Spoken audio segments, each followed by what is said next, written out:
A sandbox video game is one of the uniquest types of video games as it allows the player to have this creativity without any predetermined goal given by the developers. Usually in the sandbox games, the players set goals for themselves without any objectives. More often than not, these games are open world games with some sort of gameplay loop that entices the player to continue playing. The term sandbox game actually comes from the literal sandbox that children play with, as it's a type of concept that children can kind of create anything with it. Is that profound or is it just realistic? I don't really know what to make of it. From the early 2000s up to the 2010s, now the 2020s, sandbox games are becoming more and more popular. So let's take a look at the history of sandbox games.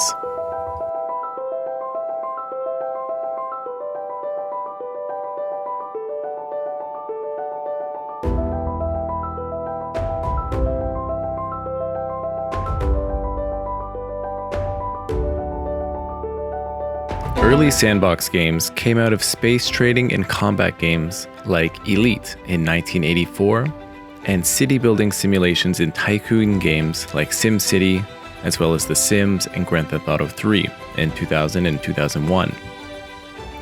Basically, women will say they're not gamers, but if you bring up The Sims, they know every single cheat code, every literal thing about The Sims. So come on, they're gamers. They like sandbox games and Candy Crush. Sandbox games found their ground with the ability to interact socially and share user-generated content across the internet, like Second Life or the more notable Garry's Mod. Garry's Mod was created by Valve in 2006 and completely changed the way sandbox games were played. This was a first-person shooter, originally Half-Life, that was made into a sandbox game that anyone could download and play. One of the newer ones is called Dreams, which was made in 2020, but we'll get to that later. Sticking with the 2006 era of sandbox games, the number one, I believe, and still reigning king is Roblox.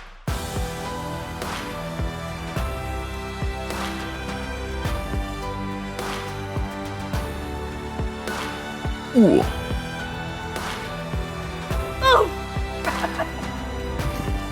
Again. Roblox was this Lego pixelated world that anyone could join, and using the Roblox programming language Lua, it allowed you to add effects, set up functions, test games, which made the company massively successful.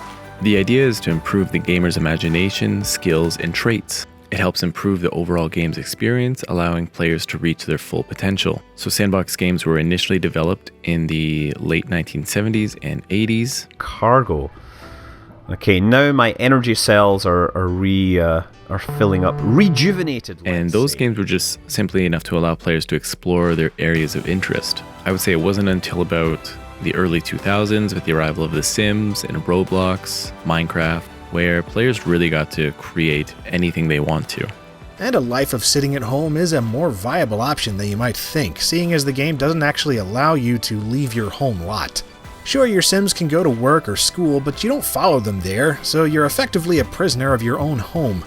Not that I was complaining at the time, mind you. I was entertained for hundreds of hours, content to be living out my virtual lives and listening to that amazing soundtrack by Jerry Martin and company. So sandbox is kind of a blanket term that can incorporate several different game mechanics and structures, including open worlds, non-linear storytelling, emergent behaviors, automation, and believable agents. Basically, it shifts away from linear gameplay. And the shift away from this linear gameplay is a shift towards player creativity. The game encourages the more creative player to try different paths, try creating something new, and then rewards them for it. A sandbox sometimes gives the player a transformative power over the game world and freedom of movement that helps it take shape.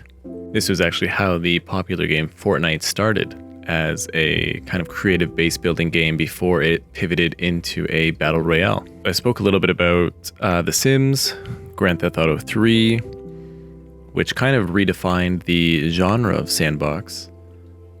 But the one that completely blew the genre wide open, that literally everyone knows about, would be Minecraft, of course.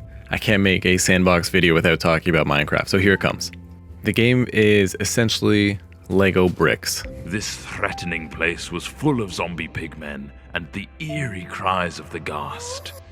First introduced in 2009 and finished with a full release in 2011 with constant updates since then, Minecraft has taken over the sandbox genre of games, having sold more than 180 million copies, and by being the best-selling PC game of all time, Minecraft defined the sandbox genre. Other similar ones to Minecraft might be Terraria, Rust, Second Life, Habbo Hotel, which I also made a video on Habbo Hotel. If you haven't seen that, you can go check that out. Make sure to like and subscribe for future videos so I can go to Japan, get out of Canada. The Sandbox games also have been used in education to study creativity and critical thinking. Part of Microsoft's rationale for acquiring Mojang, the developers of Minecraft, was its potential application in science, technology, engineering, and mathematics, as the games help pique children's curiosity. So with a lot of history in the sandbox genre, there's also some criticisms. Sandbox design has been criticized for providing a lack of satisfying goals for players. Having fun isn't good enough, especially at the beginning of the game. The players should have a clear sense of what to do, in particular, and why. Sandbox elements can mistakenly be taken as fair replacements for narrative content. Many of the games lack an overall goal and just have a gameplay loop of an open world. But to be honest, I think that some games don't need an overall objective. Some people just want to chill and dig a hole in the ground, and there's nothing wrong with that. Habbo Hotel took up a huge part of my childhood, kind of being this open world pixelated sandbox that you could just do whatever you wanted to do.